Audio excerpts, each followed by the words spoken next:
The night the wind shifted.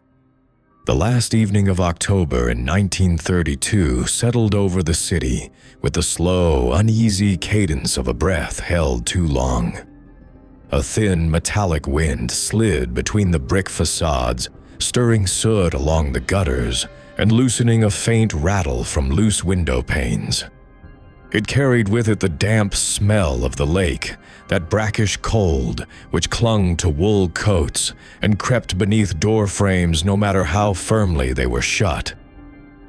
The streetcars, their lamps dim and jaundiced, groaned along their tracks as if reluctant to finish their nightly routes. Somewhere in the distance, a factory horn sounded twice, a low, mournful note swallowed almost immediately by the sprawling city. The disappearance was first noted just past dawn, though the true moment, the one that mattered, had passed silently while the house slept under its heavy roof. In those hours before anyone understood the weight of the coming day, there had been only darkness shifting across carpet and polished wood, footsteps absorbed by thick drapes and deeper shadows. The mansion stood on its small rise with a certain defiant stillness, its stone exterior catching the early frost in dull, pearly streaks. The great oaks on either side swayed in the lingering wind, as though whispering some quiet warning to no one in particular. Inside, the scent of extinguished candles still lingered faintly in the upstairs corridor, mingling with a trace of lavender soap and the faintest suggestion of damp wool. A half-open window invited in a narrow current of cold air that skimmed the wallpaper and tugged lightly at the lace curtains. In the Heiress S room, nothing had been overturned. Her bed remained neatly made, her vanity untouched except for a single hairbrush left slightly askew, as though someone had set it down with more haste than intention. There was no immediate sign of struggle, no shattered glass, no misplaced shoe or torn hem. Yet something in the room felt displaced, the way an empty bird cage feels wrong, even after the bird has been gone for hours. A shallow impression on the rug suggested someone had stood near the door for longer than a passing moment. The kind of pause belonging to a person choosing between entering and retreating. Close by, near the bureau, the faintest trace of water had soaked into the weave only a few darkened threads, but enough to catch the eye of anyone trained to notice what does not belong. The cold outside had carried sleet during the late hours, and the residue of it clung still to the windowsill, where a small bead of moisture had rolled inward and dried crookedly, as though interrupted halfway. Downstairs, the household stirred slowly as the morning thickened. A maid crossed the foyer with careful, measured steps, clutching her apron as though bracing against something unspoken. Her eyes flicked often to the staircase, but she avoided its center, keeping instead to the wall, as if the air at the middle of the steps held some invisible weight. In the dining room, the long table was set for breakfast in precise order, silver-polished, napkins folded crisply. But the absence of the young mistress made the arrangement feel ceremonial, like an offering left untouched at an altar. The household staff spoke little, answering the police with clipped facts that did not always align. A cook swore she heard the back door open briefly after midnight. A groundskeeper insisted it had remained locked all night. A chambermaid claimed she saw a lantern flicker near the chapel just before 2, though the estate S lanterns were all accounted for and extinguished by 11. Their words drifted through the air like fragments of a torn letter, none fitting neatly against the next. Outside, the frost thickened along the stone balustrade. A detective in a heavy overcoat traced a gloved finger along the cold surface, collecting a fine dusting of ice. He paused beneath an archway darkened by ivy, studying the distance between the side door and the nearest line of hedges. The ground there showed no distinct footprints, only muddled impressions left by late-night rain and morning frost. Still, the absence itself suggested care, the kind of careful movement belonging to someone accustomed to slipping through thresholds without notice. The estate's tall windows watched silently as men in wool coats and felt hats moved about, their breath rising in white plumes. The sky remained a bleak, uniform gray, the kind that blurred the passage of time until morning, and afternoon felt the same. Along the gravel drive, a horse-drawn wagon rattled past, scattering pebbles and leaving behind a faint smell of damp hay. The distant bells of a small church tolled the hour, their hollow resonance drifting across the grounds like a quiet admonition. Within the mansion, the air grew heavy with the peculiar tension of waiting not for news, but for confirmation of something already suspected. The heiress, whose presence once softened the severity of the halls with her gentle routines and light steps, had vanished in a manner too deliberate to be accidental, too quiet to be impulsive. Her absence pooled in the corners like a shadow that refused to disperse. A half-burned candle on her bedside table had melted into an odd shape, its wax forming uneven ridges that suggested it had been extinguished abruptly. A small leather-bound notebook on her desk lay open to a page where no words had been written, only a faint indentation as though she had pressed the pencil down and hesitated. The mansion creaked softly as the wind shifted again, slipping between shutters and stirring a thin veil of dust from the high shelves. Somewhere deep in the house, a door clicked shut on its own hinge, or perhaps by the lingering draft. The sensation of something unseen moving just beyond reach settled in the walls, enduring even as footsteps echoed, as coats rustled, as measured voices murmured in low, uneasy tones. By late morning, the sun managed only a weak, filtered glow through the thickening clouds. It cast long, diluted shadows across the upstairs landing, making the edges of the room appear softer, almost blurred. Yet the emptiness remained sharply defined. The girl was gone. The house, in its heavy silence, seemed to know more than it allowed to show. And every small detail, the chilled window latch, the damp thread in the rug, the misplaced brush, waited like pieces of a puzzle, still reluctant to reveal their shape. A house with too many keys. The mansion revealed its secrets slowly that morning, as though each corridor resisted the presence of strangers. The air held the muted chill of late autumn, gathering in the corners where sunlight rarely reached and clinging to the carved woodwork like a stubborn film. Footsteps echoed differently in each hallway, sharp on polished oak, muffled on long carpets whose patterns had faded into a tired blur of burgundy and gold. The building seemed to watch from every angle, its windows reflecting not light, but a kind of subdued apprehension, the sort that settles in places used to concealing more than they confess. The detective assigned to the case stepped carefully as he crossed the main foyer, his boots brushing against stone tiles worn smooth by decades of cautious movement. A faint scent of coal smoke drifted in through the half-open kitchen door, mixed with the lingering fragrance of furniture polish still clinging to the banister. Above him, a chandelier hung motionless, its crystals faintly dusted, catching what little morning light filtered through the tall windows. The effect created tiny spears of brightness that flickered on the floor before fading again into shadow.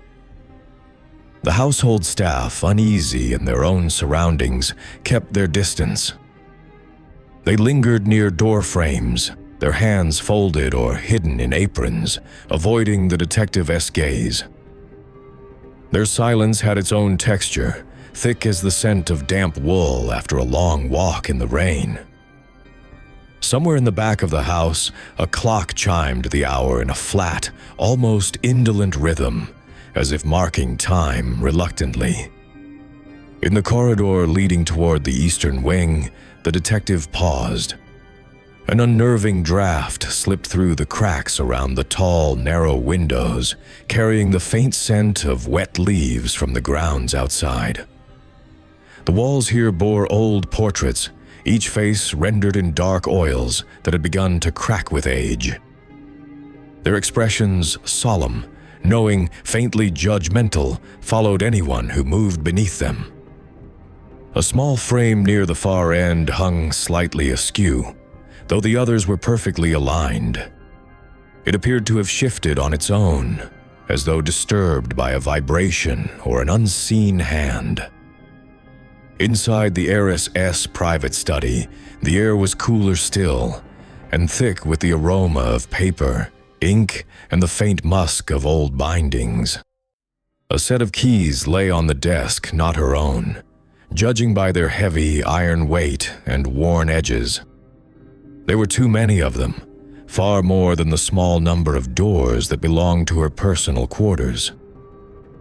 Each bore a distinct cut, their shapes suggesting they opened storage rooms, locked cabinets, perhaps even doors down in the cellar where the estate's oldest installations had been left untouched for years.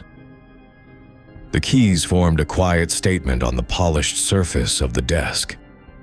Someone had entered places they were not meant to enter. The detective brushed his fingers along the edge of the study's window. The sill felt cold, slick with the faint residue left by the previous night's sleet.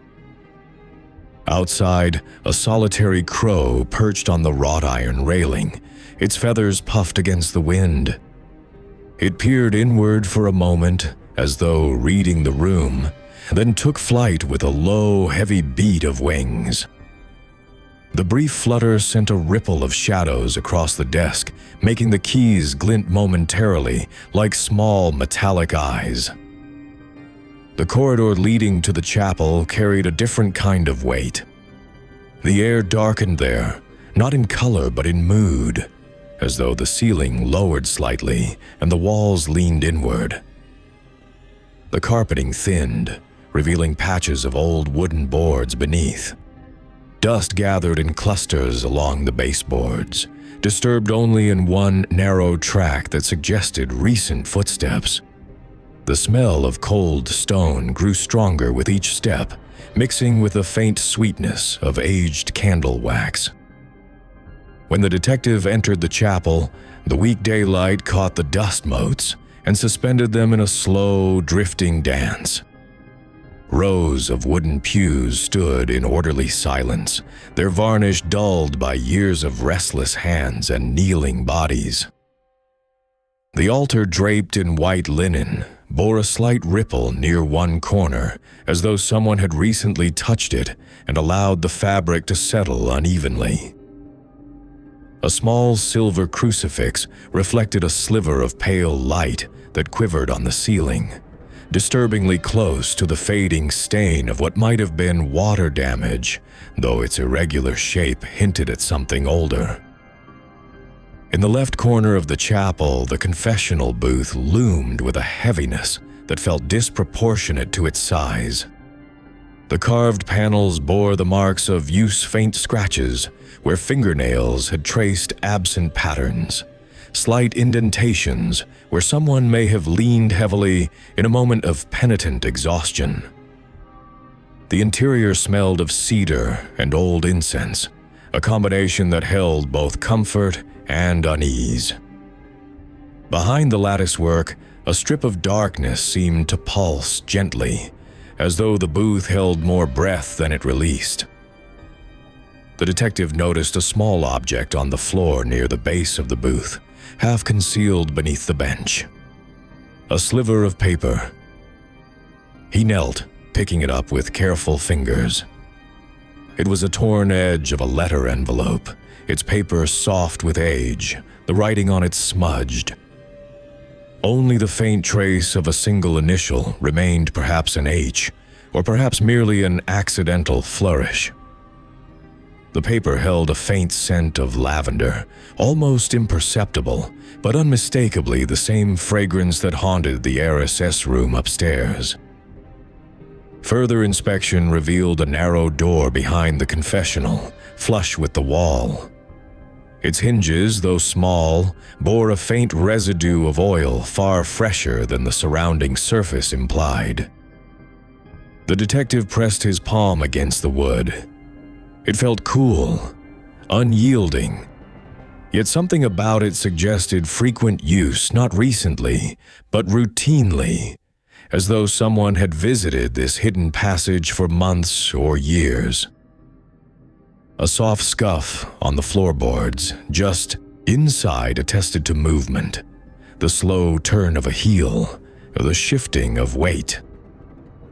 Returning to the main hall, the detective passed through a sequence of rooms, each carrying its own subtle dissonance. In the music room, a thin layer of dust covered the piano except for a small area near the keys, as though a hand had rested there briefly. In the library, one volume on inheritance law lay slightly out of alignment with the rest, not enough to appear disturbed, yet enough to catch the eye of someone accustomed to reading the language of interiors. The kitchen held the warm smell of coal and bread, but beneath it lingered something sharper, perhaps the scent of metal left too long near steam. A kettle hissed faintly, though no one stood near it. The cook, her sleeves rolled to her elbows, a thin sheen of perspiration on her brow, wiped the same spot on the counter repeatedly. Her expression revealed nothing. The air around her, however, carried the brittle tension of someone struggling to hold their silence in place. A servant-esque staircase at the back of the house offered the deepest unease.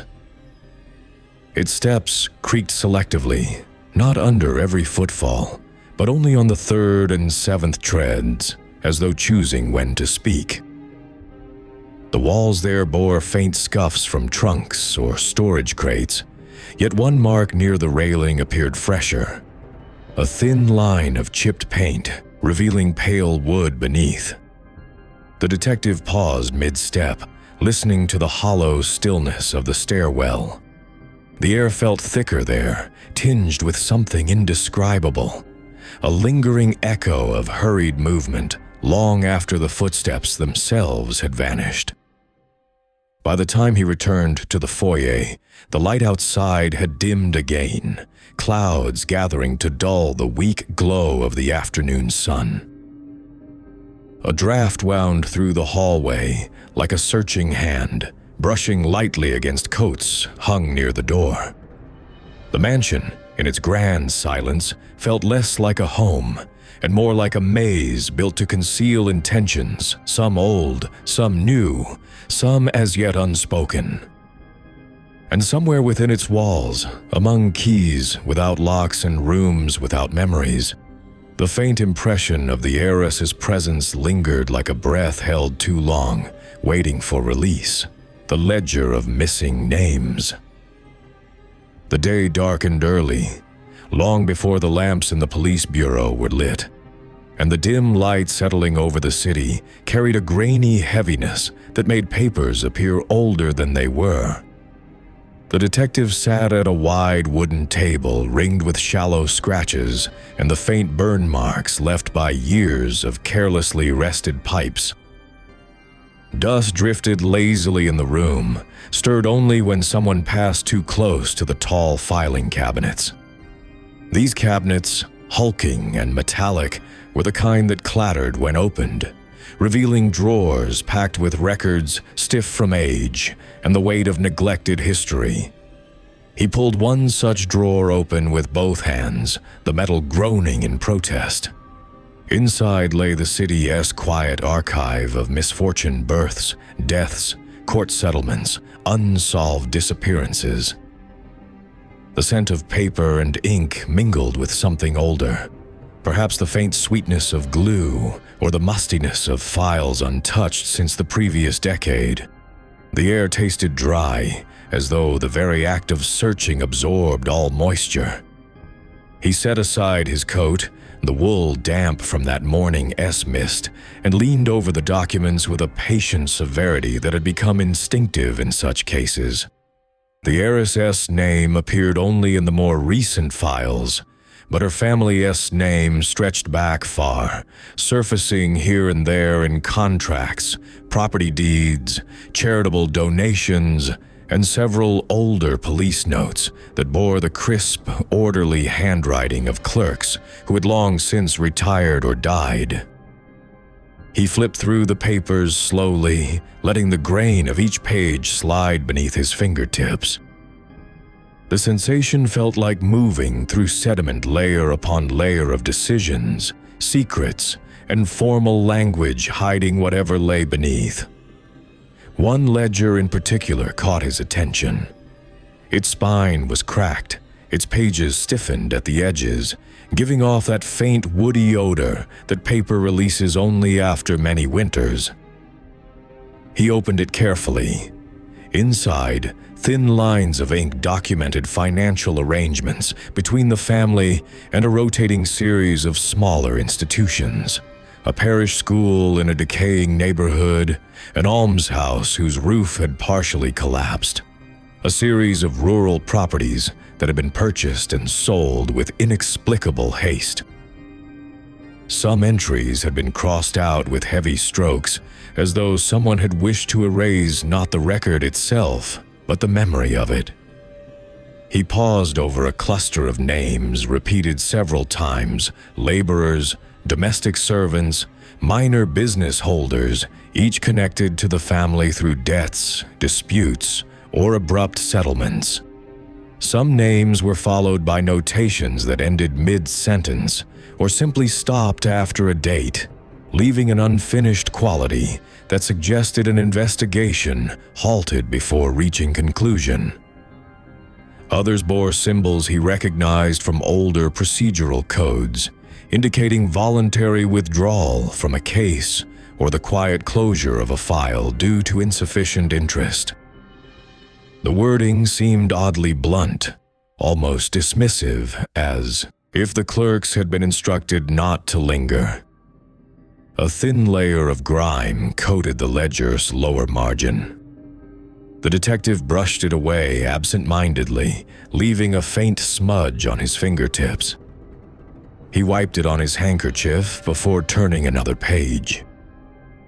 Several reports referenced disappearances, small cases, overshadowed by larger events of their time, involving people whose absence did not stir newspaper interest. They occurred near properties once owned by the Heiress family. It was impossible to tell whether this cluster was coincidence or something else, but the proximity felt unsettling, like a repeated echo just at the edge of hearing. He leaned back for a moment, letting his eyes adjust to the dimness. A coal stove in the corner exhaled a lazy plume of heat that wavered up the wall, carrying with it the faint tang of burned fuel. It made the shadows flicker in a slow, uncertain dance. Outside the bureau's narrow windows, early evening settled over the streets, with the hush of a blanket being drawn across a bed. A few sounds filtered in: carriages rattling over cobblestones, the distant clatter of a shopkeeper closing shutters, the hollow ring of shoes on a wet pavement. Each noise held that subdued quality common to nights when the city seemed unwilling to breathe too deeply. The detective returned to the files, tracing a thread through several years' worth of documentation. The same parish school reappeared with puzzling regularity. So did the almshouse. Donations, restructuring, withdrawals, transfers, all marked with the family's involvement. Yet the sums listed were inconsistent, too large in some cases, suspiciously small in others. There were annotations in the margins, sometimes in pencil, sometimes in ink, that suggested corrections never fully made. The handwriting changed from year to year, but a certain tone remained, formal, impersonal, almost strained. A smaller document slipped loose from between two folders. It was a typed page, brittle around the edges, with the ink slightly faded in the center. It listed a series of names under the heading Outstanding Matters, a category rarely used except in cases involving contested inheritances or lingering estate disagreements. Several names he recognized from the earlier notes, as though the ledger and this document were speaking to each other across time. The Heiress S. Mother S. name also appeared, lightly penciled beside one entry, the graphite barely visible unless the paper was tilted toward the light. He adjusted the lamp, its glow dim and amber, shaped by a shade fringed in dust. The light pooled softly across the desktop, revealing details he had missed. A faint watermark on one page, a crease that looked deliberate rather than accidental. A date corrected by overriding the original number. The corrections were subtle, but unmistakably intentional. Someone had tried to conceal an earlier date by blending ink strokes to appear older. He lifted the page closer, noticing a slight difference in texture where the pen had pressed more firmly. The ledger's earlier entries recorded charitable donations with consistent precision, but the later ones grew less orderly, as though the hand behind them wavered between habit and haste. A certain year, 1928, showed an abrupt change in tone. Fewer details, vague descriptions, larger sums attributed to causes vaguely defined as community needs or stability funds. Those terms felt hollow, oddly grand for their apparent purpose. Leaning forward again, he noticed a small envelope tucked inside the front cover of the ledger. Its flap remained sealed, though the adhesive had yellowed and cracked. He drew it out gently, feeling a faint rustle within.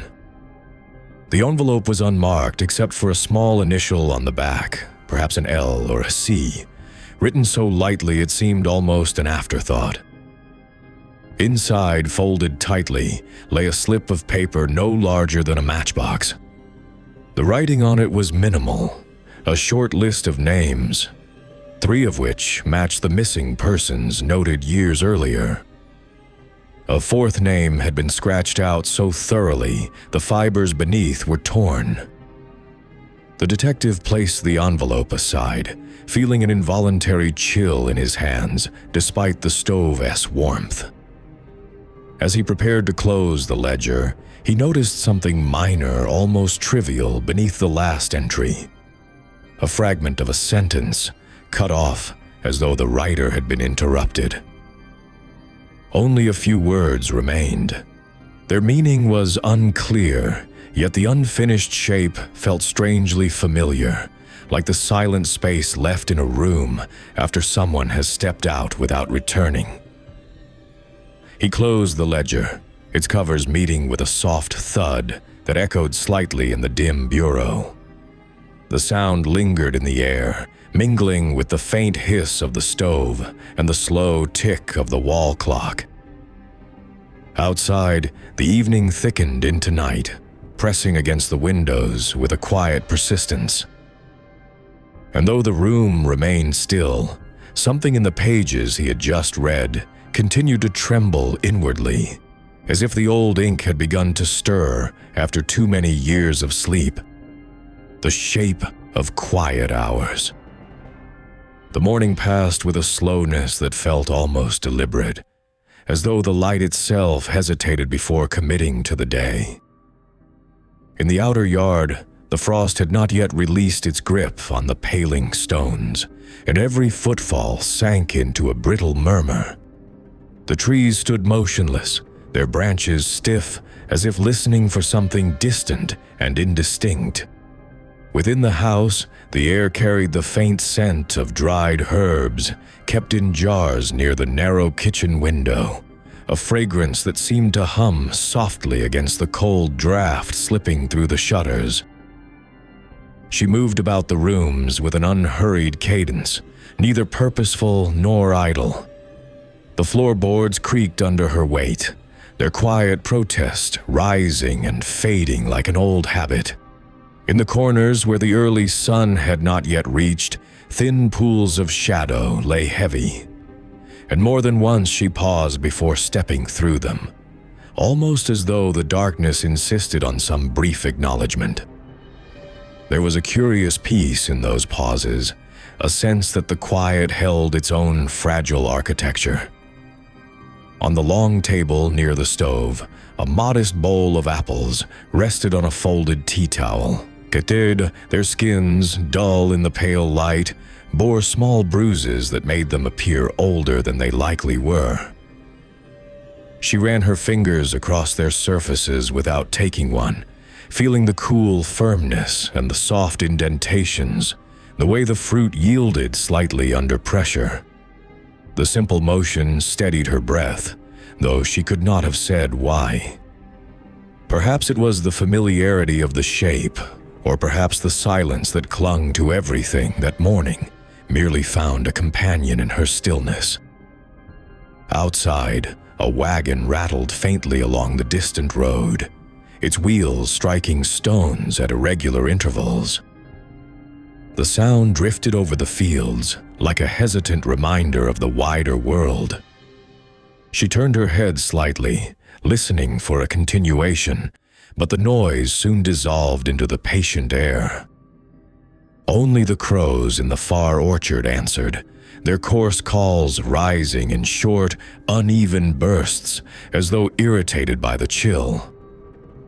She wrapped a shawl around her shoulders and stepped toward the back door, the cold iron handle resisting her grip.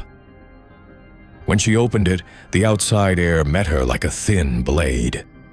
It carried the metallic scent of frozen soil and the faint trace of smoke from a chimney somewhere beyond the field. She hesitated on the threshold, the hem of her dress stirring lightly, then stepped into the yard. The ground was uneven underfoot, hardened in some places, softened in others where the frost had begun to loosen.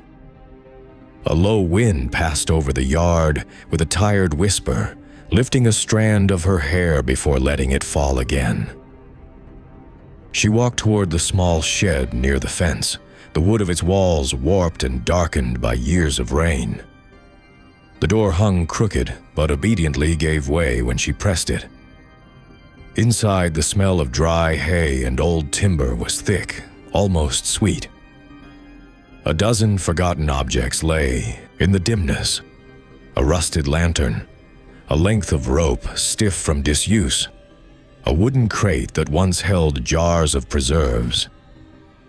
Dust floated in the narrow beam of light that entered through a crack in the wall, shifting slowly each time she moved. Her gaze settled on a small bundle of linen tucked near the crate, though she could not remember placing it there.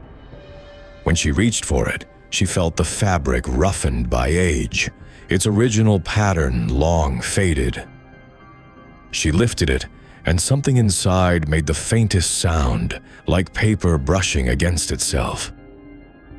She paused, not opening the bundle, not turning it over, only feeling its modest weight. The air seemed to hold its breath with her. Then a soft gust of wind pushed against the shed as thin walls, and the moment dispersed like dust shaken from a book's spine. She replaced the bundle where it had been and stepped out again. As she closed the shed door, the hinges uttered a long, low moan. It lingered behind her as she crossed the yard, following her almost like a memory reluctant to be left in the cold. Back inside the house, The warmth near the stove felt heavier than she recalled, as if the walls exhaled in relief upon her return. A kettle stood on the iron plate, warming slowly. When she lifted it, condensation gathered on her fingers, leaving a damp sheen that cooled quickly. She poured the hot water into a small cup and watched the steam rise in thin, wavering threads. The scent of dried chamomile touched the air, faint but steady. She carried the cup to the narrow hallway and stopped halfway through, as though something unseen tugged lightly at her attention. A faint vibration ran through the floorboards, perhaps only the settling of the house, yet it felt momentarily alive, as if footsteps had passed somewhere distant within the walls. She waited for the sensation to repeat, but it did not. Still, she lingered a moment longer before moving on. In the sitting room, the light had shifted, warming the dust motes that drifted lazily above the carpet. She placed the cup on the low table, the porcelain making a muted tap. A book rested beside it, its spine fragile from many readings. She brushed her fingers along its edge, but did not open it. The thought of reading seemed oddly heavy, like lifting a curtain too densely woven for the quiet hour. Instead, she sat and let her gaze wander across the room. The lace curtains near the window trembled slightly with each breath of wind. The clock on the mantelpiece ticked with a rhythm that wavered just enough to suggest age rather than malfunction. The shadows near the hearth drew long, wavering lines across the floorboards. Nothing in the room moved, and yet everything seemed to carry a faint expectancy, as though waiting for something unspoken to settle. Her tea cooled beside her. She reached for it at last, but the taste, when she sipped, had already dulled.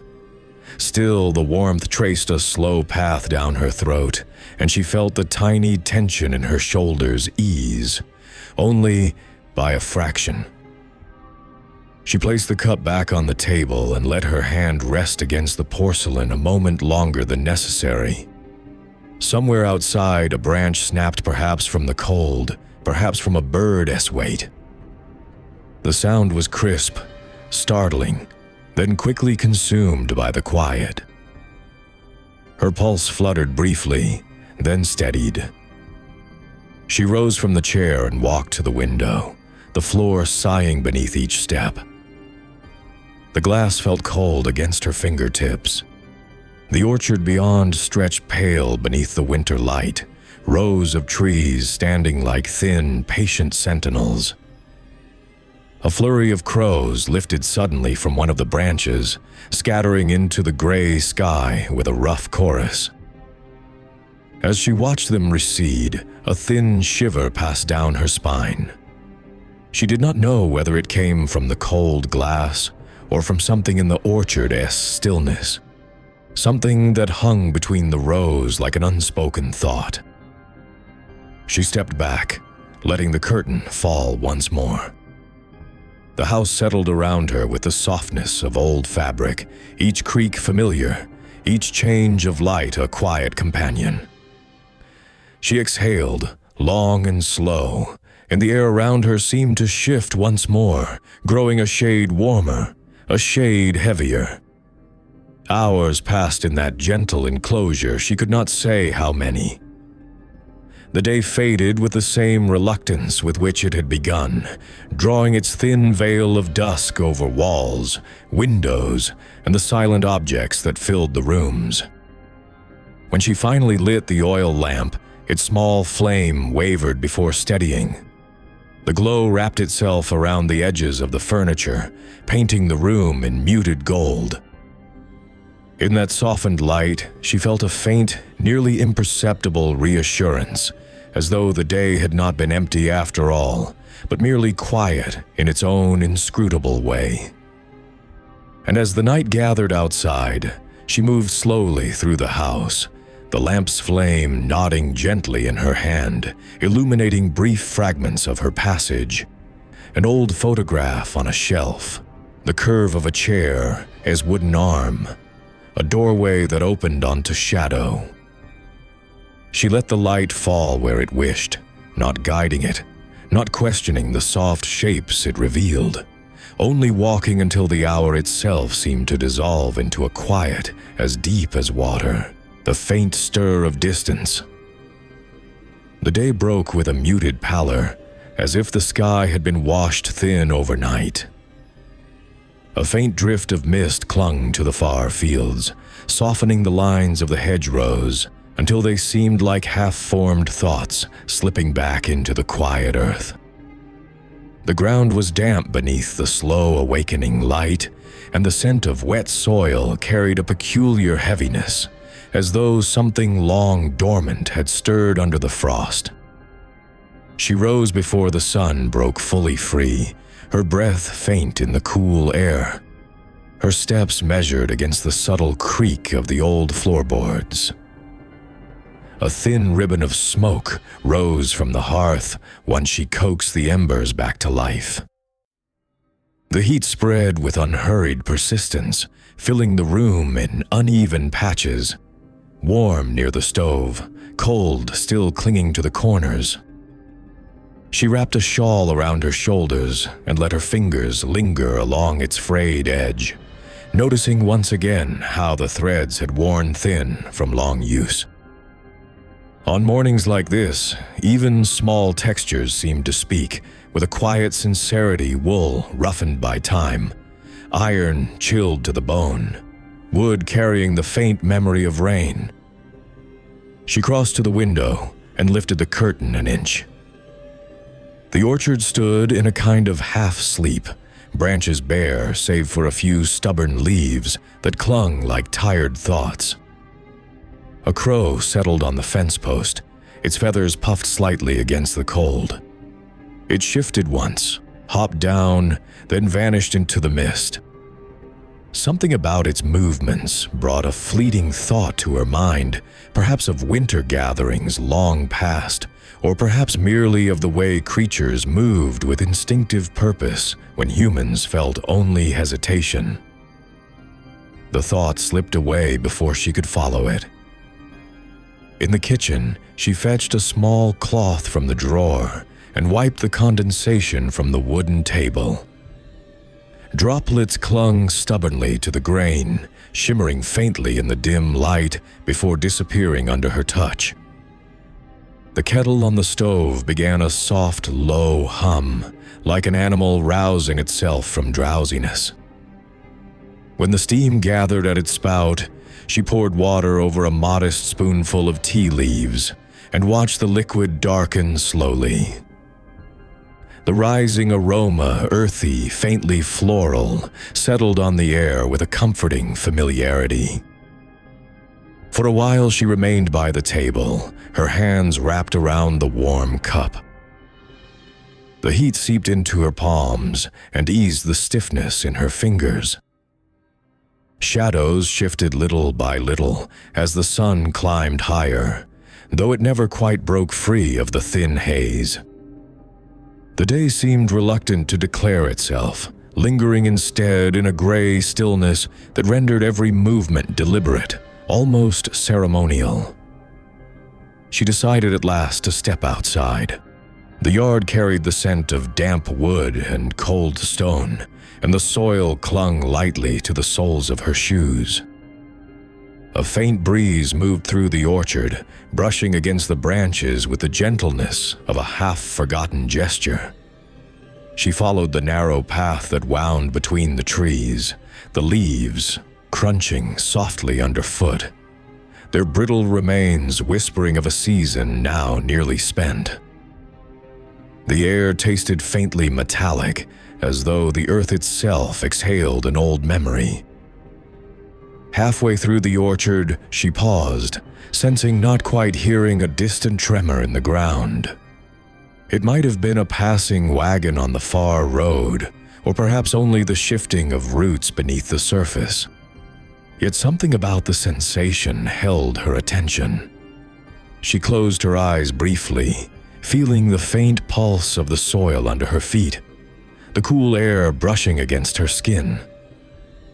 When she opened her eyes again, the mist had grown thinner, revealing the outline of the low stone wall at the orchard edge. She walked toward it, her steps slower than before. Moss grew thick between the stones, its deep green dampened by the morning frost. She touched it with the back of her fingers, finding it unexpectedly warm in certain places, perhaps where the stones had captured the last remnants of yesterday's sun. A few blades of grass bent under her touch, trembling lightly before becoming still again. The world around her felt poised on the edge of change, though no movement disturbed the quiet tableau. A single apple, small and wrinkled, lay near the wall. She bent to pick it up, turning it over in her hand. It bore the marks of decay, but also something stubbornly living clung to it, a faint scent that spoke of what had once been ripe. She placed it gently upon the wall and stepped back. The simple gesture felt oddly significant, though she could not trace the thought that accompanied it. As she made her way back toward the house, a pale sunbeam broke through the clouds, falling across the yard in a slanted path. Dust motes glittered in its wake, swirling slowly like tiny seeds suspended in an invisible current. She stopped within the light, allowing its muted warmth to settle on her shawl. In that moment, she felt the faintest memory surface of standing in a similar patch of sunlight years earlier, though she could not recall the place or the hour. The memory dissolved before she could grasp it fully, leaving only a thin thread of emotion behind, like the aftertaste of something once familiar. Inside, the house felt slightly warmer. The fire crackled with more confidence, the small flames stretching upward in thin, eager ribbons. She placed a log on the embers, and the sparks scattered briefly before dimming. The scent of burning wood curled through the air, settling into the threads of her clothing, clinging with the insistence of winter's breath. In the sitting room, the light had turned a muted gold. She crossed to the cupboard and opened its narrow doors. A collection of small objects lay inside a tin box. A bundle of letters tied with faded ribbon, a small jar of dried lavender. She touched none of them, only stood before the cupboard a moment, absorbing the quiet presence of their forms. It was peculiar how objects, though silent, seemed to gather weight over the years, as though the air around them thickened with each passing season. She closed the doors softly and moved to the hearth. The chair there, worn smooth at the arms, received her weight with familiar creaks. The warmth from the fire touched her legs, warming the hem of her dress. A faint draft slipped through the window frame, brushing her cheek with a breath of cold air. The combination of heat and chill settled around her like a layered memory. One part distant warmth, one part present uncertainty. Hours might have passed, or perhaps only minutes. Time in such quiet tended to fold inward, losing its edges. She watched the shadows dance across the opposite wall, their movements uncertain, like figures shifting behind a thin veil. Occasionally she glanced toward the window to see the sky darken or lighten by some small fraction, the day progressing in hesitant steps. When she rose again, it was with a slow movement that felt almost like waking. She returned to the kitchen, where the teacup still sat upon the table, a thin ring of dried leaves at its bottom. She rinsed it carefully, listening to the soft splash of water against porcelain. The sound echoed faintly in the room, as though answering an earlier thought she could not precisely remember. By mid-afternoon, the mist had retreated entirely, leaving the landscape exposed under a pale, brittle sun. She stepped outside once more, though only to stand on the threshold. The air held a sharper bite now, and the ground's dampness had cooled into a thin crust. In the distance, a dog barked a short, hollow sound, then fell silent. Nothing else disturbed the afternoon. She remained standing there for several breaths before retreating into the house, closing the door gently behind her. The day seemed to settle then, as though acknowledging her withdrawal. She moved through the rooms, lighting the oil lamps one by one, each flame bringing a small circle of warmth into the growing dusk.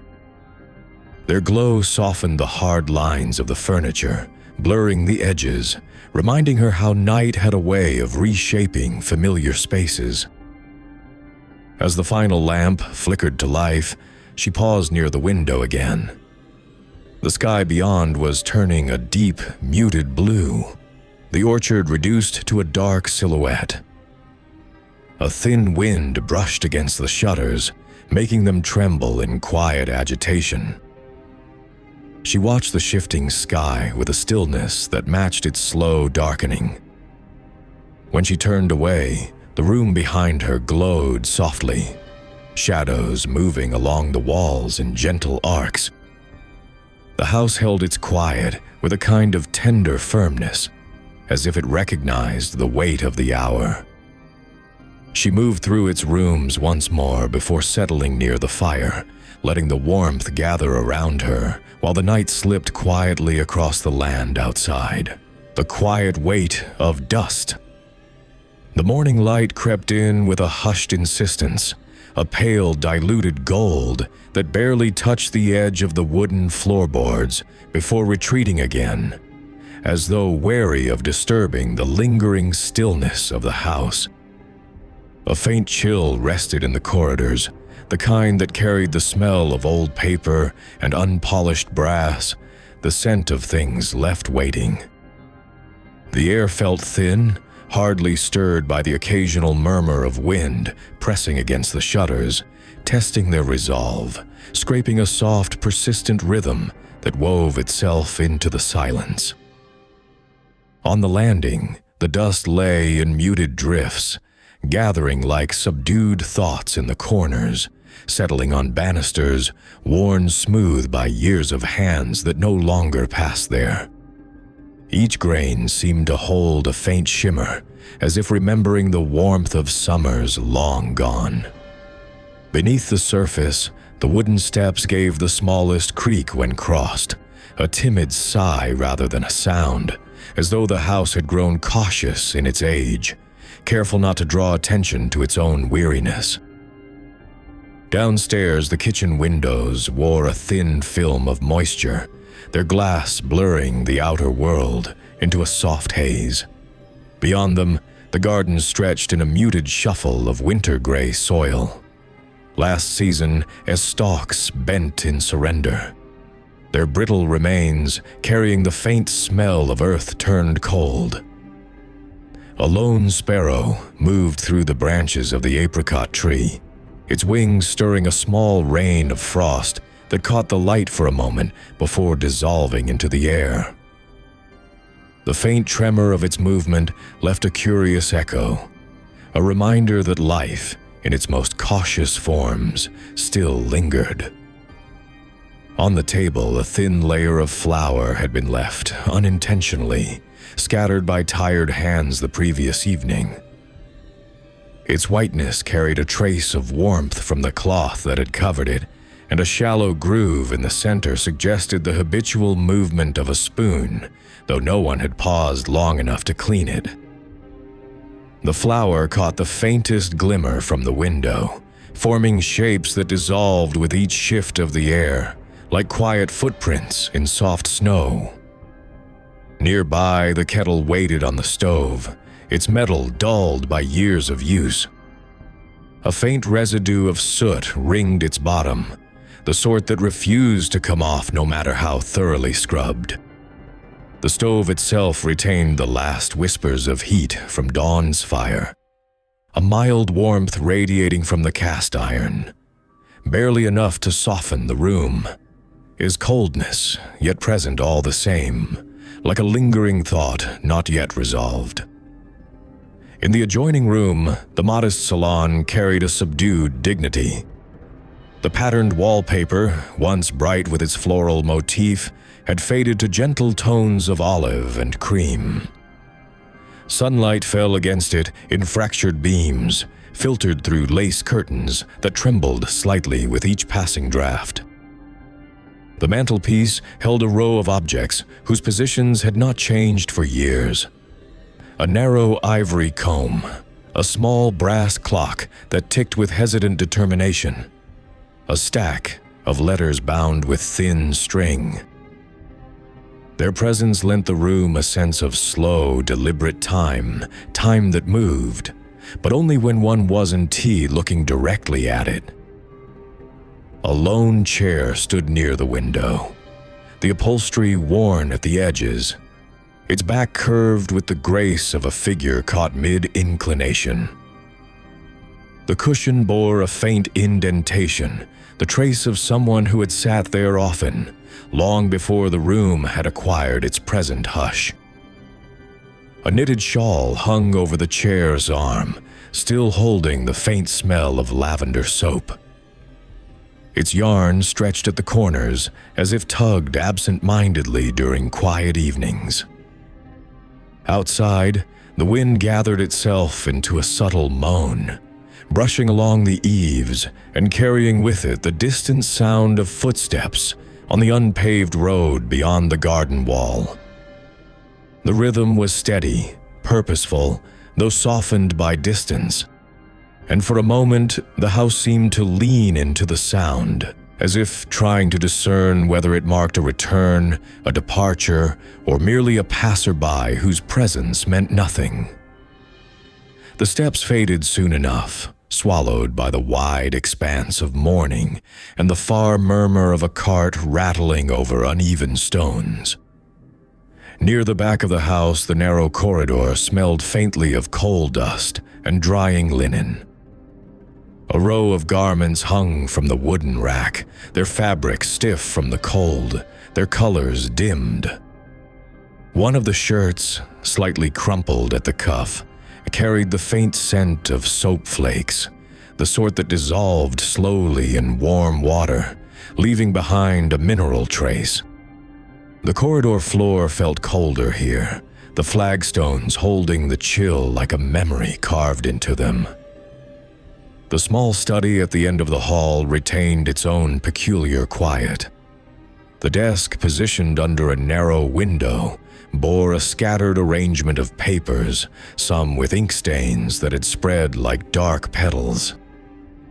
The ink bottle sat close by, its cork slightly askew, revealing a thin crust formed at the rim. The pen, left resting beside it, bore a faint sheen from frequent use, though the nib had begun to show signs of strain.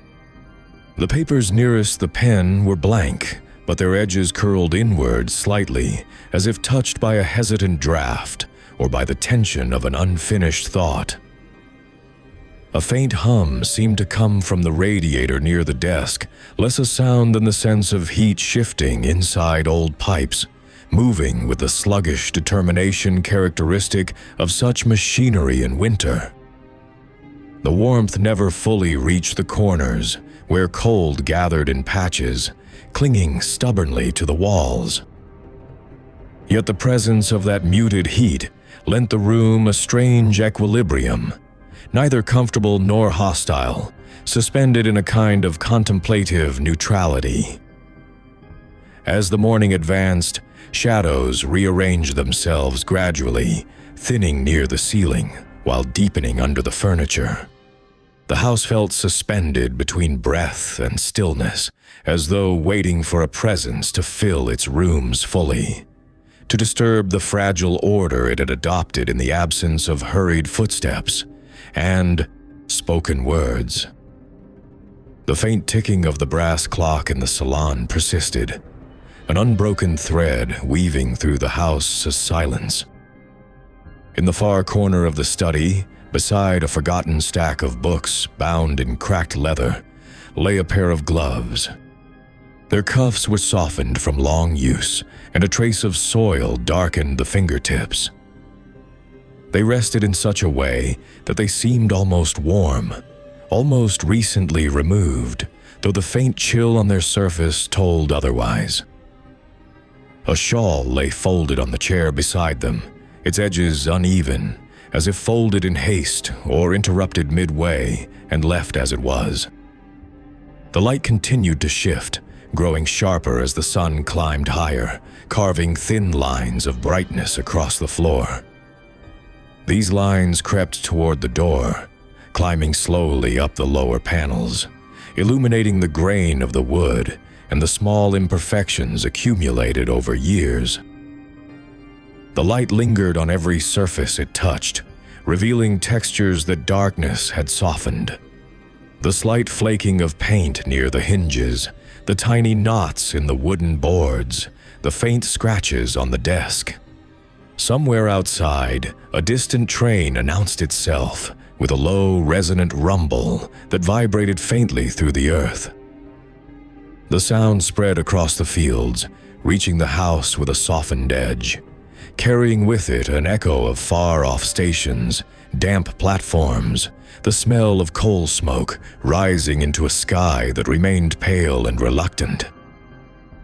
For a moment, the house seemed to hold its breath, as if listening for something more, some hint of arrival or departure tied to that far-traveling sound, but nothing followed.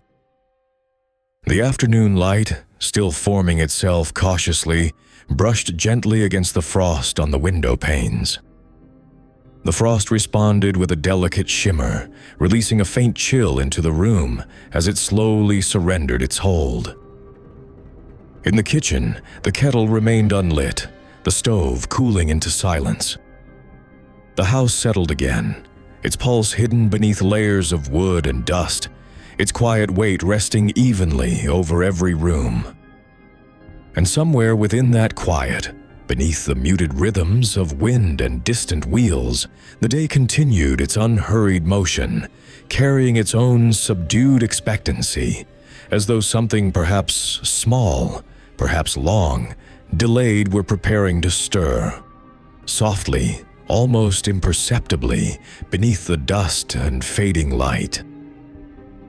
The narrow road through the fields. The day began with a dim, hesitant clarity, the kind that crept slowly over the horizon as though uncertain whether it should truly arrive. A faint veil of mist clung to the distant fields, blurring the line between earth and sky until both seemed made of the same muted shade of grayish amber. The road stretching away from the house wound into that pale haze, its surface uneven and scattered with the remnants of last night's drizzle that still glistened faintly in the shifting light. The cold had not yet loosened its hold on the land.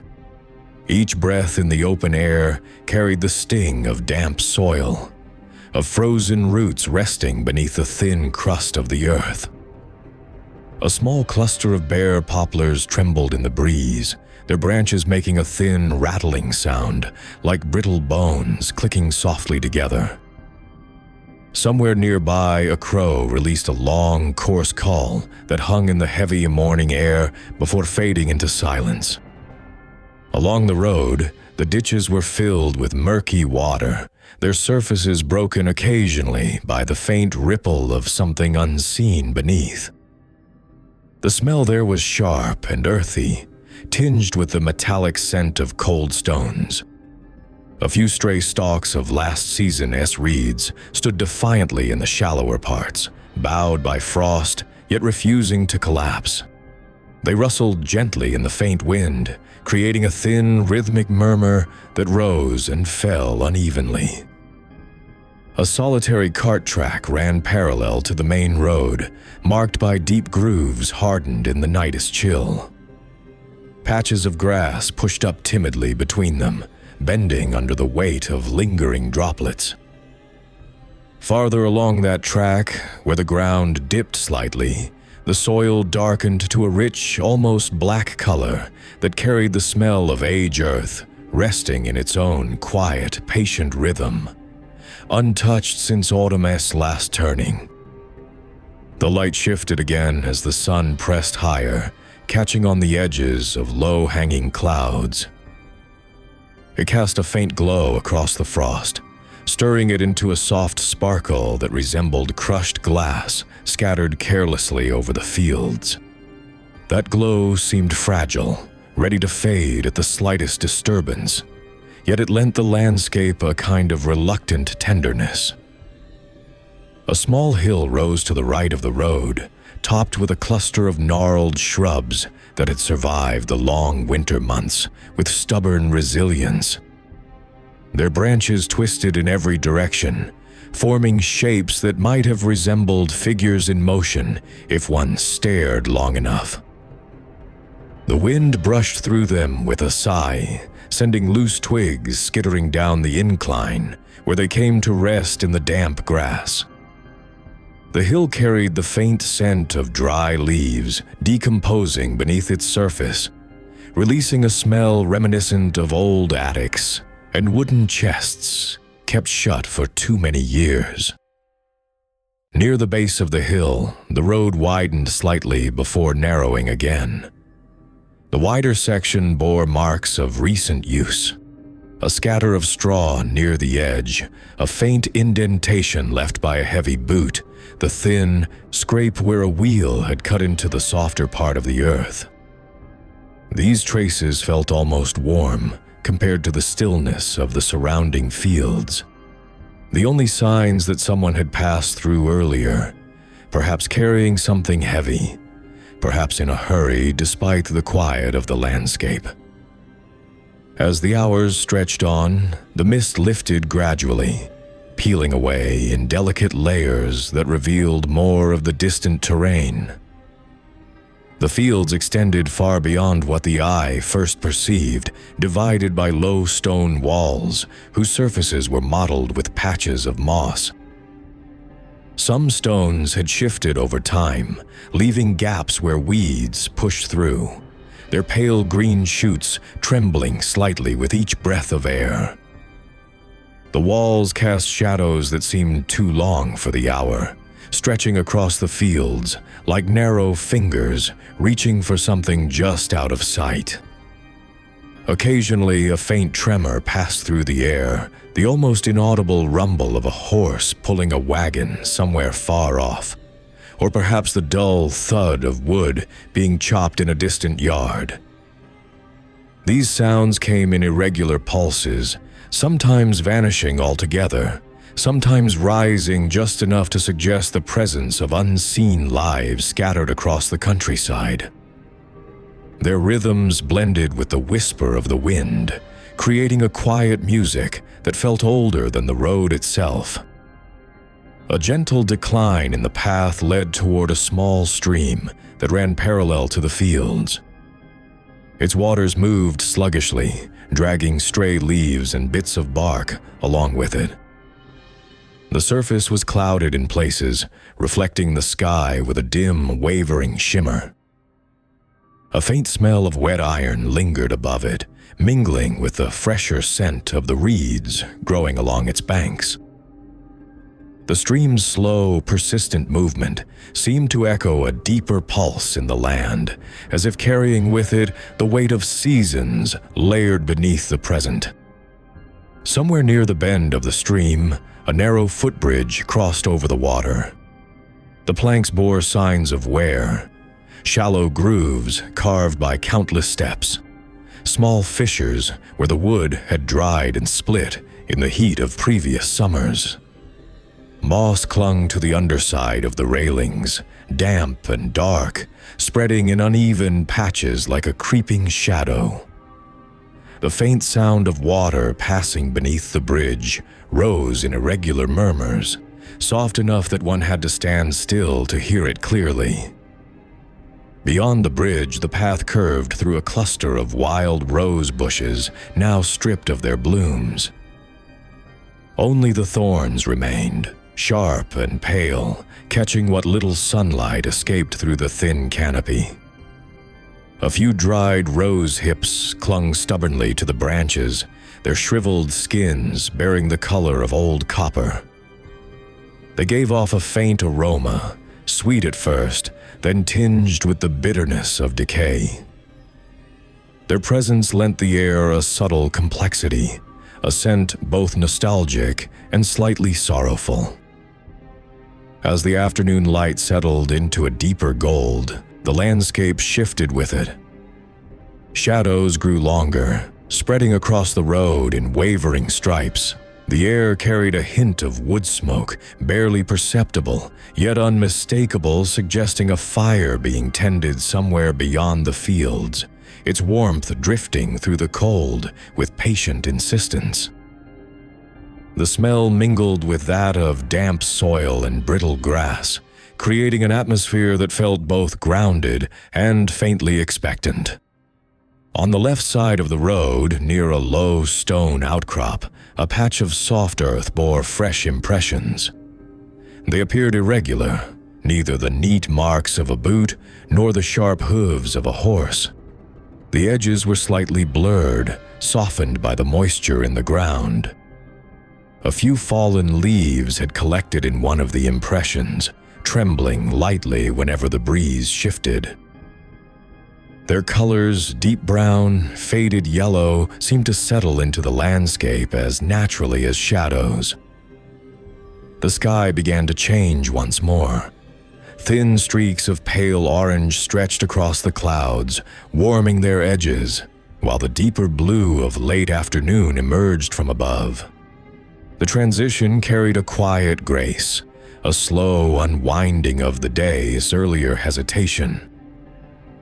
A faint rustle passed through the dry branches of the poplars as the wind shifted direction, bringing with it a colder note that hinted at the evening ahead.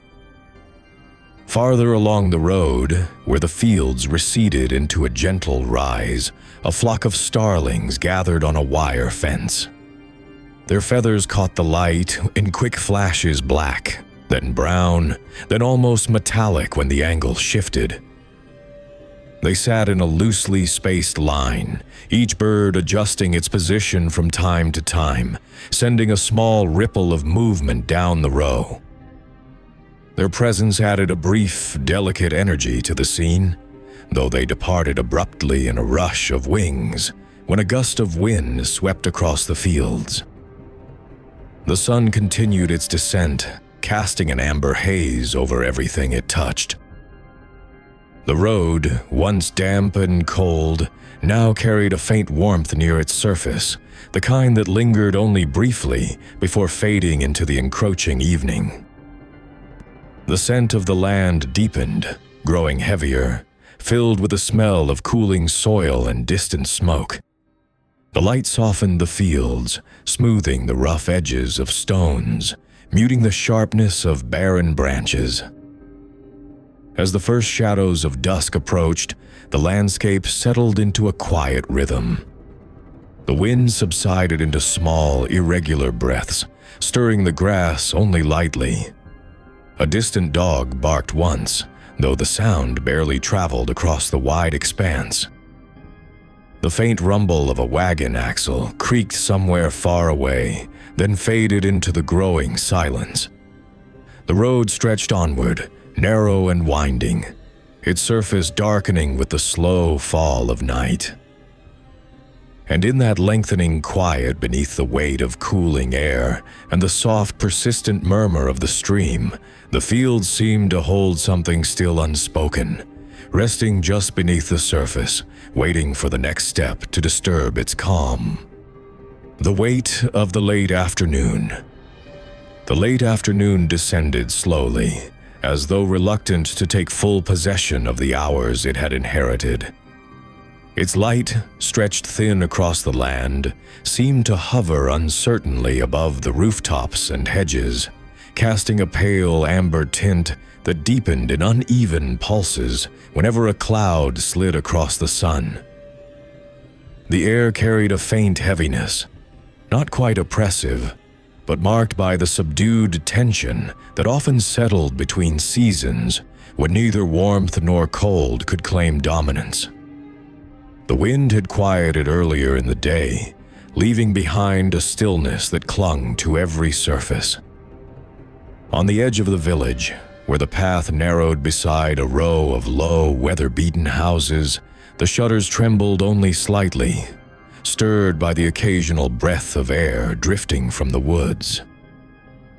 Their wooden slats, worn smooth by years of handling, bore a faint sheen that caught the fading light in places, giving the illusion of movement even when none existed. A small courtyard opened beside one of the houses, enclosed by a fence of crooked boards that leaned inward as though seeking support from one another. Inside, a patch of earth lay dark and freshly disturbed, the soil smelling of moisture and roots. The faint scent rose gently, mingling with another aroma, something older, perhaps the memory of long-stored grain or the lingering echo of drying herbs, forgotten in an attic corner. A thin rake rested against the fence, its handle still carrying the warmth of recent use, though any trace of the hand that had left it was long gone.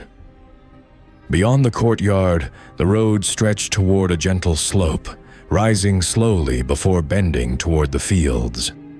Its surface had dried unevenly, forming a patchwork of firmer ground and softer, muddier sections that bore the shallow impressions of passing feet.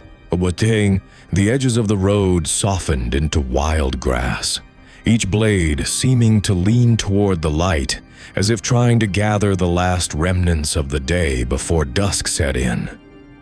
Every so often, a faint rustle moved through the grass, a sound so delicate it might have been imagined, like the whisper of something small, breathing just beneath the surface. The slope led to a cluster of barns arranged irregularly, their wooden walls thick with the smell of old hay and dust. One of the barns had a door left partially open, revealing a narrow interior filled with muted shadows. Inside, faint beams of sunlight filtered through small gaps in the wood, illuminating floating particles that drifted slowly, rising and falling like the last remnants of smoke in a cooling hearth. The beams touched the edge of a wooden crate, the worn surface of an overturned pail, and a bundle of straw left scattered across the floor. Each object lay in quiet disarray, as though time itself had chosen to settle there, content to gather dust without further interruption. Outside the barns, a wooden trough held a thin layer of water that reflected the sky in blurred patches. The reflection quivered, at intervals, disturbed by the occasional drop falling from a loose board above, each drop landing with a soft, hollow sound that echoed faintly. The water had a smell of damp iron, mixed with something else, perhaps old wood, long saturated with weather, perhaps the memory of animals once gathered there. The trough leaned slightly to one side, its legs sunk unevenly into the soft ground, giving it a weary, slanted appearance. The late afternoon light pushed farther across the village outskirts, revealing subtle details that seemed to emerge only when the day's energy had nearly run out. A broken wheel lay half-buried near a fence, its spokes splintered, the faded paint peeling in thin strips. The ground beneath it was covered in dry leaves, carried there by the wind, forming a small mound that shifted whenever a stray breeze passed through. Nearby, a narrow lane led between two stone walls, their rough surfaces speckled with lichen. The air between the walls felt cooler, shaded by their height, and carried a faint echo of footsteps long faded into memory. A small orchard stood beyond the stone walls, its bare branches reaching upward in intricate patterns like dark veins traced against the sky. The smell there was sharper, tinged with remnants of fruit that had fallen and rotted months earlier, now reduced to a faint sweetness mingled with the earthy scent of damp leaves. A few stubborn apples still clung to the highest branches, wrinkled, softened by time, and trembling slightly whenever the breeze returned. The orchard floor felt uneven underfoot, with patches of compacted soil and scattered twigs caught beneath the layer of drying leaves. As the sun drifted lower, the shapes of the landscape shifted, becoming elongated, uncertain, almost fluid. The barns cast long shadows that stretched across the fields in dark ribbons, their edges blurred where the wind brushed lightly against the grass. Farther away, the fields themselves lay in muted tones, the soil dark and damp, marked by furrows running in careful lines. A faint smell of manure carried from the fields, blending naturally with the scent of earth, returning a sense of the day's labor, even though no workers remained visible.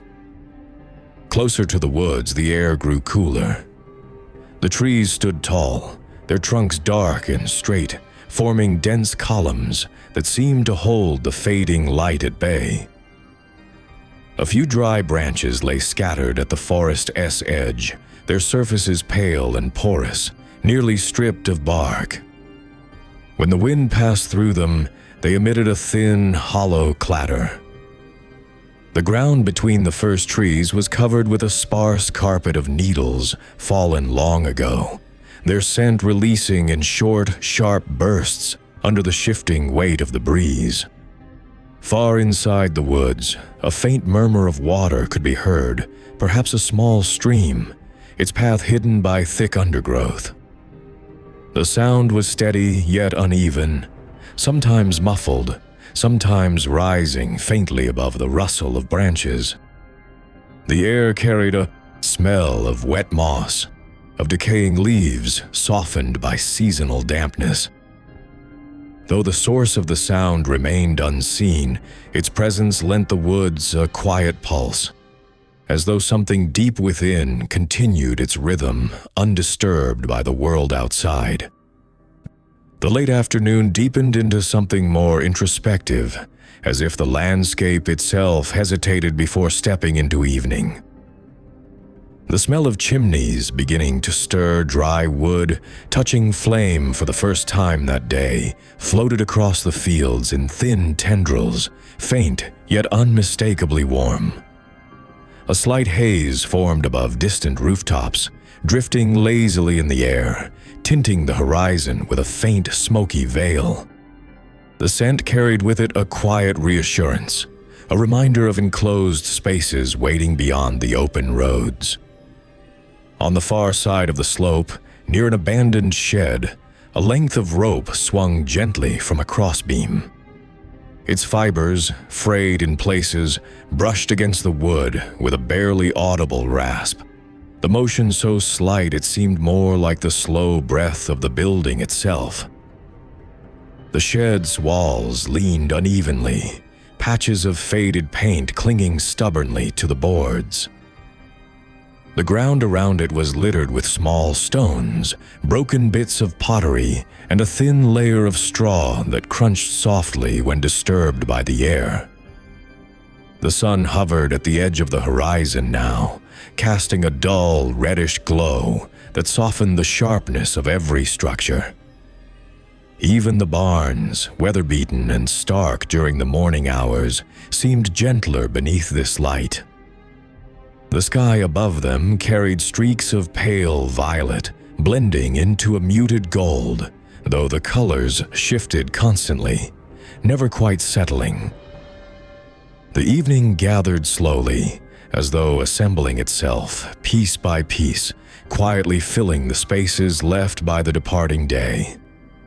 Across the fields, the first hints of frost began to form in the shadows.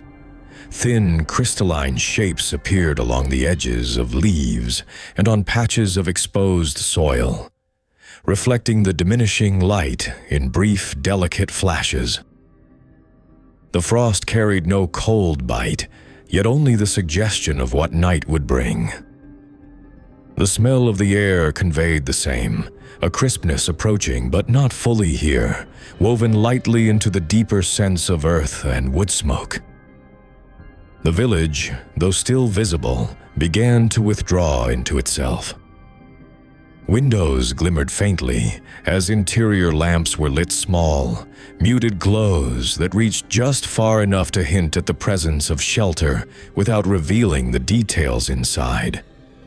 The quiet surrounding the houses grew heavier, as though the walls had absorbed the sounds of the day and were now holding them in slow, measured silence. Along the road leading toward the woods, the last of the light slipped gently across the grass before fading completely. The path grew dim, its boundaries marked only by the slightly darker line of damp soil where the footsteps of earlier travelers had pressed into the earth. The smell of the approaching night settled over everything in a subtle wave, rich with cooling moisture and the faint metallic tang of gathering dew. And when the sun finally slipped behind the hills, leaving only a lingering smear of color across the sky, the late afternoon surrendered its weight to evening. The fields, the barns, the distant roofs, even the quiet woods, each accepted the dusk in its own way, settling into stillness, holding close whatever stories the fading light had brushed across them, the fading margin of evening. The road that wound along the base of the hill had taken on a brittle stillness by late autumn, as though each passing day in that year of 1932 pulled another thin thread from its fabric.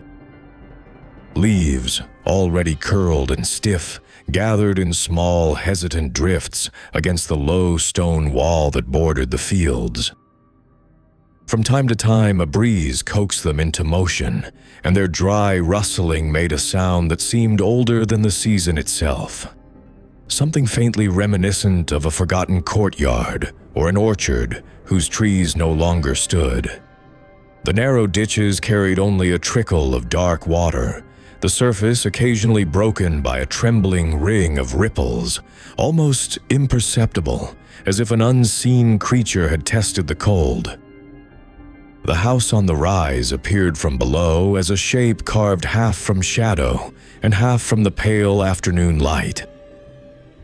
Its windows, streaked by the smoky breath of the stove within, reflected little of the sky, only a dim, argent gloss. The yard smelled faintly of split firewood, the scent mixing with something earthier that clung to the damp soil. One could almost sense earlier days embedded in the wood grain of the porch railing, days when warm air hummed around the eaves, but now the boards lay cool and slightly swollen from the season's first rains. A ladder, left leaning against the side of the shed, bore thin rungs polished by habitual use, though none had touched it for weeks. A faint sound came from somewhere behind the barn, perhaps a shutter shifting in its frame, or the uncertain sigh of a door nudged by the wind. It gave the impression of a place that kept small secrets in its corners, not through intention, but through the quiet passage of days.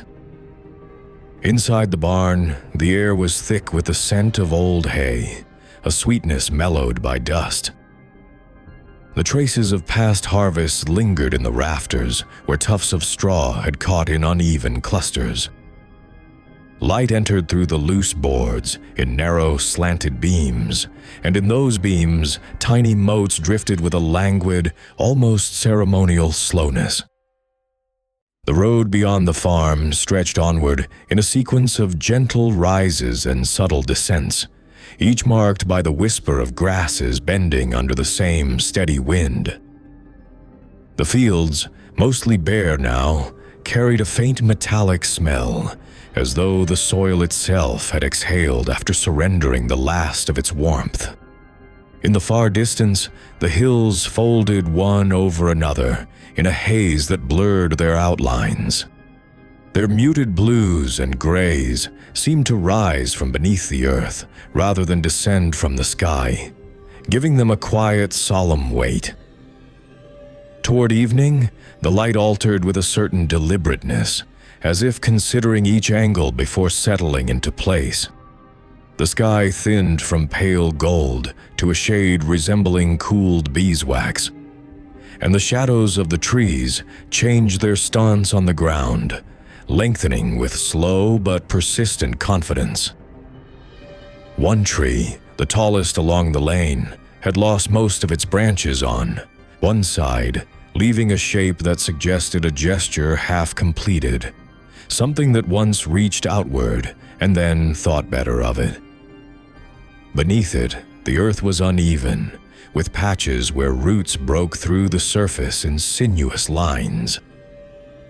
Along the veranda, the boards creaked under the weight of cooling air. The sound was light, not quite a complaint, more like the settling breath of an old structure after a long day. A kettle inside the house released a thin whistle that barely carried through the window.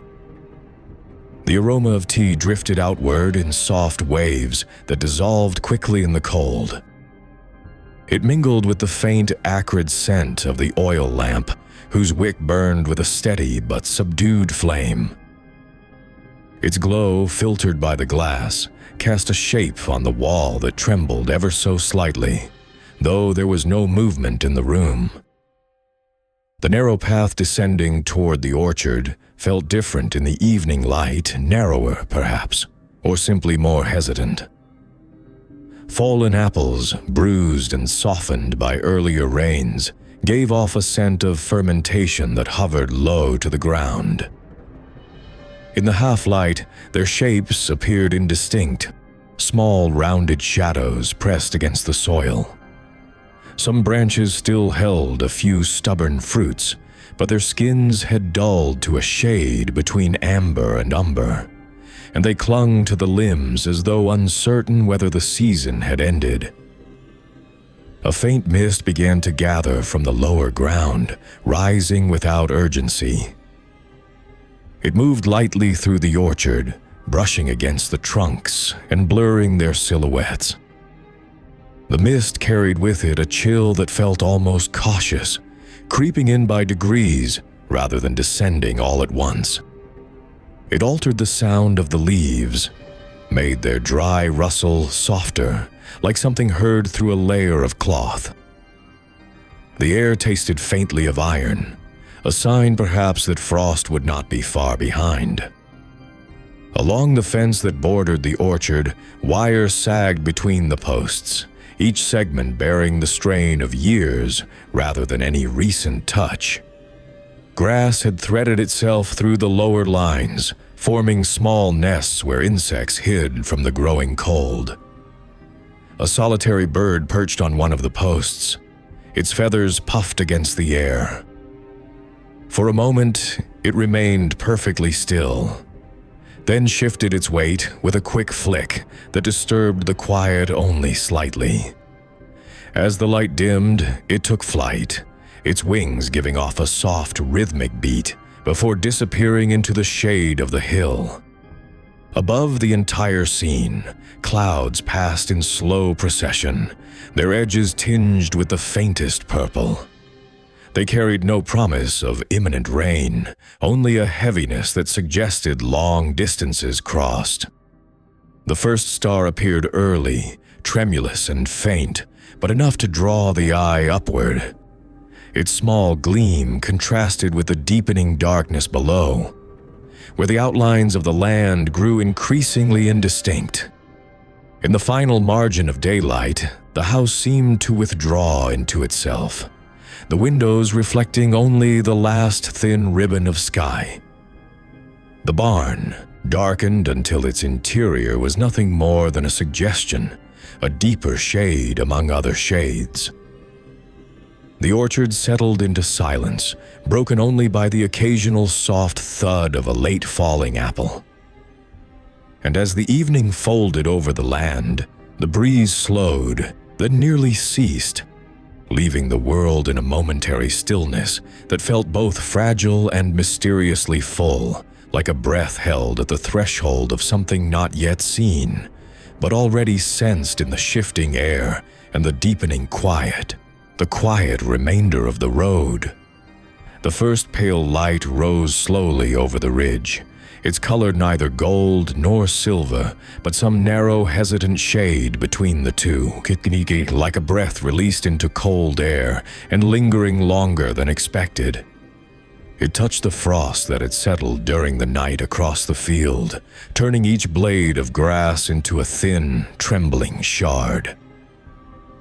In the stillness of that early hour of 1932, the world carried a faint crackle, the kind that comes when winter stands just beyond the threshold, waiting for a final nod from the season.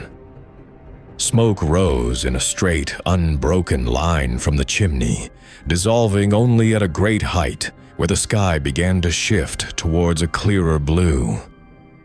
The scent of the fire drifted outward, mild, resinous, tinged with the memory of pine. Inside the house, the warmth did not reach every corner, leaving certain walls cool to the touch, and certain rooms filled with that particular morning hush that settles when the day's tasks have not yet begun. On the small wooden table near the window, a cup sat half-filled with water from the night before.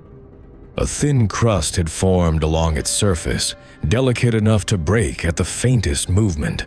Though untouched, it held its shape like a fragile promise. Through the window, the orchard appeared muted under its frost-stiffened branches. The mist that had risen the previous evening had vanished entirely, leaving the trunks bare and clear, each one outlined sharply against the still, dark soil. Between them, the ground bore a scattering of fallen fruit, most already softened beyond saving, their skins split or collapsed inward. The faint smell they gave off lingered low, less sweet now than fermented, though softened by the cold. The barn doors, left slightly ajar, revealed a thin stripe of shadowed interior. Inside, breath hung visibly in the air, a pale ghost that wavered before dissolving. Hoofprints from earlier days had hardened in the dirt floor, their lines softened by dust that had resettled in quiet layers.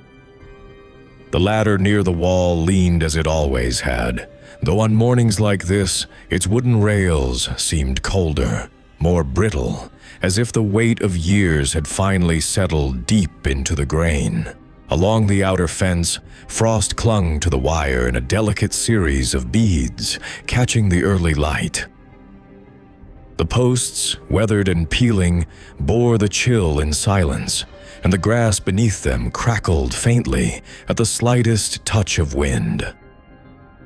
Beyond the fence, the road stretched outward, harder now under the cold, its surface etched with faint grooves left by carts that had passed late in the autumn. Some stones, worked loose by rain, lay as small, pale shapes along its edges, their surfaces cold enough to sting when held. As the morning advanced, the sun lifted a little higher, though its warmth barely reached the ground. The house settled into the day with the soft shifting of wood, small contractions from beams that had cooled overnight, faint ticks from the roof where the earliest rays touched lingering frost. A pail near the porch held frozen water, the ice thick enough that the metal handle, when moved, made a dull sound rather than the sharp clink it had made in warmer months. The fields, though bare, carried an air of quiet sufficiency, as if the earth itself stood in a modest pause, allowing the remnants of the season to settle before accepting what would come next. In certain corners, small patches of darker soil showed through the frost, still retaining some measure of warmth. These patches steamed faintly at midday, though only if the sun remained uninterrupted by cloud. A light wind rose toward noon, brushing across the yard with a steady, unhurried rhythm. It stirred the folds of a canvas resting against the shed, causing it to lift slightly at one corner before settling back. The sound it made was scarcely more than a whisper, yet it traveled farther in the cold air, seeming more distinct than it would have in warmer months. It carried with it the subtle aroma of distant smoke from other farms along the ridge, a reminder of unseen hearths and unseen mornings unfolding with the same unassuming resolve. The orchard took on a different character as the light shifted. The frost on the branches began to melt in narrow threads, dripping slowly onto the earth below. Each drop struck a leaf or patch of soil with a soft, muted note, steady but irregular, like the tail end of a forgotten rhythm. The few remaining apples clinging to the branches reflected the sun in small, dull glints, their surfaces mottled from the season's last storms. Toward late afternoon, clouds gathered with a slow, almost ceremonial pace, forming long gray bands across the sky. They carried no immediate threat of snow, only a reminder of its nearness. The air thickened as the day aged, becoming heavier, cool enough to press gently against the skin. The fields dimmed early, their colors retreating until only the faintest contrasts remained. Inside, the lamp was lit before dusk fully settled. Its glow, soft and amber, reached the corners of the room more gently than daylight. Shadows lengthened in uneven shapes along the walls, some sharp-edged, others diffused as though uncertain of their boundaries. The quiet deepened, not with heaviness, but with a slow, deliberate stillness, the kind that seems to gather naturally at the end of a long season. Outside, the wind dropped again, leaving only the faint rustle of a loose board on the porch. The last light of the day pressed itself in a thin line along the horizon, then lowered behind the hills, allowing the first evening star to appear small, steady, and unremarkable in its brightness, yet somehow carrying the memory of every frost-lit morning and every hour of quiet that had filled the days before. As night settled over the fields, the barn, the orchard, and the long road that led beyond the ridge, the world took on the stillness of something complete, not resolved, but gently closed, the way a book rests after the final page has been turned, its weight unchanged, yet its silence subtly fuller than before.